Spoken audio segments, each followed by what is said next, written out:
తాకట్లో ఉన్న మీ బంగారాన్ని విడిపించి ఆ రోజు ఆన్లైన్ రేటుకి కొంటాం. Sharma gold company. నమస్కారం, వెల్కమ్ టు సుమన్ టీవీ. నేను గీతాంజలి. ప్రస్తుతం మనతో పాటు ప్రముఖ జ్యోతిష్య పండితులు, శ్రీచక్ర పీఠం వ్యవస్థాపకులు, సుమన్ టీవీ ప్రేక్షకులందరికీ ఎంతో సుపరిచితులైన బ్రహ్మశ్రీ ప్రదీప్ జోషి గురువు గారు ఉన్నారు. వారితో మాట్లాడదాం. గురుగారు నమస్కారం అండి. శ్రీమాత్రే నమః. ఏమనుకోవాలంటే ఒక ప్రశ్న, 2026 మన సంవత్సరాది కాదు ఖచ్చితంగా, కానీ చాలా మందిగా కోరుకుంటుంది ఇయర్ ఎండింగ్ అయిపోయింది, 2026 ఎలా ఉంటుందో. ఇలా అనుకోవడానికి కూడా కారణం ఏంటంటే 2025 చూసాం కాబట్టి ఇంకా ఎలా ఉండబోతోందో అనే ఒక భయం అనేది వెంటాడుతూ ఉంది. అసలు ఎలా చూడాలి 2026? మీరేం చెప్తారు? ముందుగా మీ మాటలు వినాలని అనుకున్నాను నేను. ఎందుకంటే ఎన్ని ప్రెడిక్షన్స్ ప్రతిదీ నిజం అవుతూ వచ్చాయి. కొన్ని జాగ్రత్తలు తీసుకున్న వాళ్ళు ఉన్నారు, అందులో మేము ఉన్నాము. కొంతమంది తీసుకోలేక ఇబ్బంది పడిన వాళ్ళు ఉన్నారు. ఇలా ఎన్నో మాకు ముందుగానే సూచిస్తూ ఉంటారు మీ అనుభవంతో. మరి 2026ని ఎలా చూడాలంటారు? ఏం జరగబోతుంది, ఎలా ఉండబోతోంది అంటే? శ్రీ గురుభ్యో నమః. శ్రీమాత్రే నమః.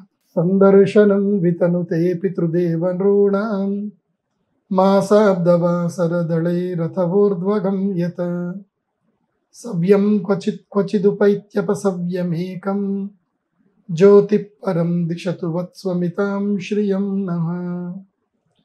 అచింత్య వ్యక్తరూపాయ నిర్గుణాయ గుణాత్మనే సమస్త జగదాధారమూర్తయే బ్రహ్మణే నమః. శ్రీమాత్రే. 2026 బాగా గుర్తుపెట్టుకోండి.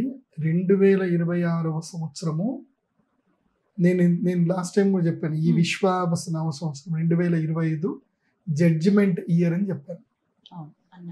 జడ్జిమెంట్ ఇయర్ అయిపోయింది. అందుకే 2025లో పెద్ద యుద్ధాలు జరిగాయి, పేలుళ్ళు జరిగాయి, దుర్మార్గులు చాలా మంది చనిపోయారు. తర్వాత ఎంతో జలప్రళయాలు జరిగాయి, యాక్సిడెంట్లు అయ్యాయి, అన్నీ అయ్యాయి. ఓకే, 2026 జూలై తర్వాతనే చాలా మార్పులు వస్తాయి. సో నేను చెప్పేది జూలై వరకు, జూలై తర్వాత ఇంకోటి రెండు థియరీస్ వస్తాయి. ఇప్పుడైతే జూలై వరకే చెప్తాను, మళ్ళీ జూలైలో మళ్ళీ ఒకసారి. ఎందుకోసమంటే ప్రతిసారి అక్షయ తృతీయ మనకి ఎప్పుడు బాగా గుర్తుపెట్టుకోండి, నేను ఏది చెప్పినా పర్ఫెక్ట్ ఉంటుంది. ఇది చాలా మంది థియరీ పట్టుకున్నారో లేదో తెలియదు, కానీ అక్షయ తృతీయకి గురువుది రెవల్యూషన్ ఉంటుంది. అంటే గురువు మార్పు ఎప్పుడు కూడా అక్షయ తృతీయ నుంచో మన క్యాల్కులేషన్ ఉంటుంది, గుర్తుపెట్టుకోండి. అయితే అక్షయ తృతీయ లేకపోతే శ్రావణ శుక్రవారము, లేకపోతే మనకి ధనత్రయోదశి, లేకపోతే వసంత పంచమి. ఇప్పుడు మెల్లిమెల్లిగా మారుతూ ఉంటాడు కదా 12కి.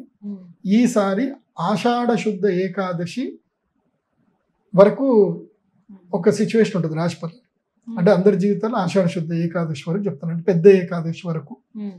ఇక అనుకోండి వరలక్ష్మి వ్రతం అనుకోండి, ఈసారి అందరు వరలక్ష్మి వ్రతం అందరి జీవితాలు మారుస్తారు. గురుగారు, ఇక ద్వాదశ రాశుల్లో చివరిది మీన రాశి వారికి 2026 ఎలా ఉండబోతుంది ఈ సంవత్సరం? ఇప్పుడు మనము మీనం అంటే ఏంది?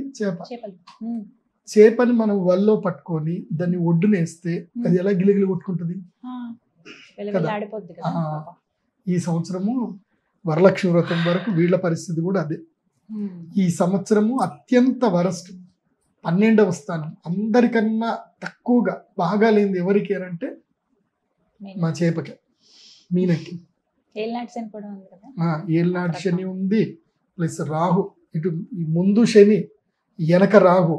ఇటు పోనీయాడు అటు పోనీయాడు, అంటే ముందు చూస్తే నుయ్యి, వెనక చూస్తే గొయ్యి అన్నట్టు ఉంటుంది. ఓకే, చాలా దారుణంగా ఉంటుంది మీన రాశి వాళ్ళకి. దూర ప్రయాణాలు అస్సలు చేయకండి. ఏదో మా పిల్లాడిని స్కూల్లో డ్రాప్ చేసి వస్తానండి అని హెల్మెట్ పెట్టుకోకుండా వెళ్ళకండి. నేను చెప్తున్నా కదా, చిన్న గుళకరాయితోటి కూడా పెద్ద పెద్ద కథలు జరుగుతాయి. కాబట్టి చాలా పేషెన్స్గా ఉండండి, చాలా ఓపిక్గా ఉండండి. అగ్రెసివ్గా ఏమీ వద్దు, కోపం వద్దు, తాపం వద్దు. తిన్నామా, పడుకున్నామా, తెల్లారిద్దా, ఇంతే ఉండండి. మీన రాశి వాళ్ళకి నో ఫైనాన్షియల్ డీల్స్, నో కొత్త బిజినెస్లు ఏవి చేయకండి. అండ్ స్నేహితులకు కూడా సహాయం చేయకండి.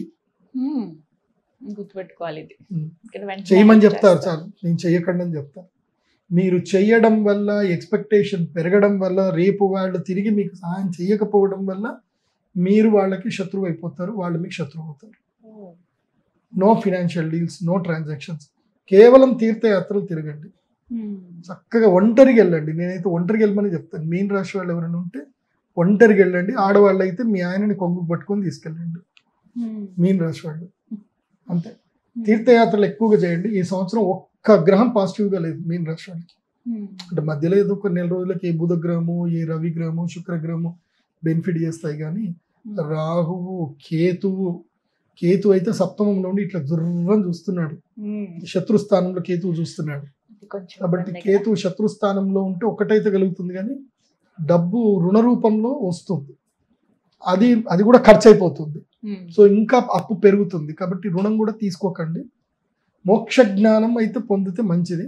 కాబట్టి పంచభూత శివలింగ క్షేత్ర దర్శనాలు చేసుకోండి మీన రాశి వాళ్ళు. పంచభూత శివలింగాలు అంటే ఏంది? పృథ్వీలింగము, జలలింగం, వాయులింగం, అగ్నిలింగం, ఆకాశలింగం.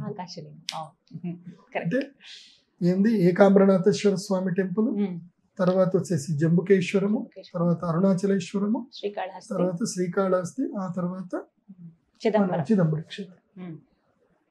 సో ఈ పంచభూత శివలింగ క్షేత్రాలు దర్శనం చేసుకోండి. ఈ సంవత్సరం ఎన్ని శైవ క్షేత్రాలు, ఎన్ని వైష్ణవ క్షేత్రాలు దర్శనం చేసుకుంటే మీన రాశి వాళ్ళకి అంత మంచిది. దైవ దర్శనాలు చేసుకోండి. మొత్తంగా 2026లో ద్వాదశ రాశులకి ఈ విధంగా ఉండబోతోంది గారు. ధన్యవాదాలు. నమస్తే. శ్రీమతి.